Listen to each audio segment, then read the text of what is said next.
మన సమాజంలో, అందులోనూ మన రాష్ట్రంలో ప్రభుత్వ పని ఏదైనా చేసే అవకాశం వస్తే చాలు తమ భవిష్యత్తుకు జీవనానికి ఆసరా లభిస్తుందని ప్రజల్లో ప్రగాఢ నమ్మకం.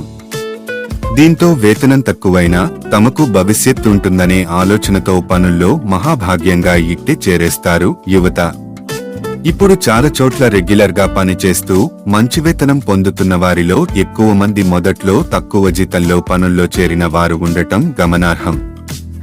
ఇలాంటి ఆశతో గత ప్రభుత్వం వైసీపీ అధికారంలోకి రాగానే గౌరవ వేతనం అందున 5,000 రూపాయలే అన్నా తమకు భవిష్యత్తు ఉంటుందనే ఆశతో పాటు పెరిగిన నిరుద్యోగం వారిని వాలంటీర్ పనికి పురికోల్పాయని చెప్పవచ్చు.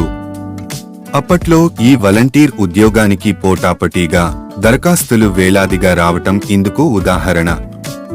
గౌరవ వేతనంపై వాలంటీర్ ఉద్యోగం వచ్చిన వారు తమ విధులను నిర్వర్తించారు. ప్రభుత్వ అన్ని పనుల్లో తలలో నాలుకల పనిచేశారు. కరోనా విపత్కర పరిస్థితిలో ప్రజలకు మేమున్నాం అంటూ ముందుకు సాగారు.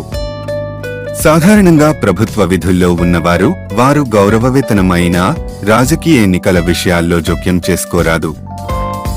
వాలంటీర్లు ఈ నిబంధన అధిగమించాలంటే వారు రాజీనామా చేస్తేనే సరి అని అనుకుని అదే తడవుగా వారితో రాజీనామాలకు అప్పటి వైసీపీ ప్రభుత్వం ముందుకొచ్చింది.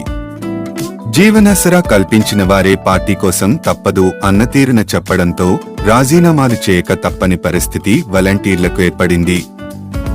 మరోవైపు రాజీనామా చేయవద్దు, మా పార్టీ అధికారంలోకి వస్తే 10,000 వేతనం ఇస్తాం అని నాటి ప్రతిపక్ష పార్టీ తెలుగుదేశం పార్టీ వాగ్దానం చేసింది. ఎన్నికల వేడిలో పార్టీల వాగ్దానాలు విని మేధావులు సైతం గెలిచేదెవరో ఓడేదెవరో తెలియక తప్పటడుగు వేయడం మన రాజకీయాల్లో చూస్తూనే ఉన్నా. పాపం ఇక వాలంటీర్ల ఆలోచన పరిధి కూడా ఇందుకు మన హాయింపు ఏమీ కాదుగదా. తెలుగుదేశం పార్టీ అధికారంలోకి రావడంతో మొదట రాజీనామా చేసిన వాలంటీర్లు ఆవేదన చెందారు. ఆ తర్వాత రాజీనామా చేయని వారికి కూడా ఆందోళన పరిపాటి అయినది. వీరిలో ఎవరిని మళ్లీ విధుల్లోకి తీసుకుంటారో లేదో అనే డోలాయన పరిస్థితి నేడు రాష్ట్రంలో ఉంది. ఓవైపు వాలంటీర్లు గతంలో కొన్ని చేసిన విధుల నుంచి వారిని దూరం పెట్టారు. మరోవైపు వాలంటీర్ల వ్యవస్థకు మంత్రిగా ఉన్న డోలా బాల వీరాంజనేయ స్వామి గారు వాలంటీర్లకు ఆశాజనక స్టేట్మెంట్లు ఇస్తున్నారు. మరోవైపు రాష్ట్ర వ్యాప్తంగా ఇక వాలంటీర్ల వ్యవస్థ రద్దు అనే సంకేతాలు సమాజంలోకి మీడియా ద్వారా అధికార పార్టీ నేతల ప్రకటనలతో కింది స్థాయిలోకి వెళ్లిపోయాయి.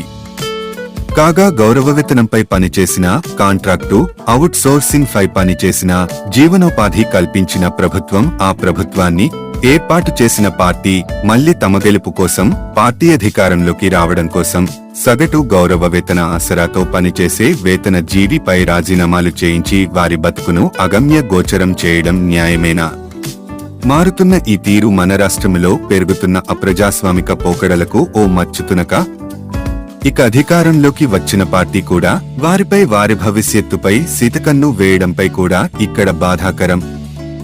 ఇప్పుడు పెరుగుతున్న ఈ తీరు మన రాష్ట్రంలో అప్రజాస్వామికమే అని ఇట్టే తెలుసుకోవచ్చు.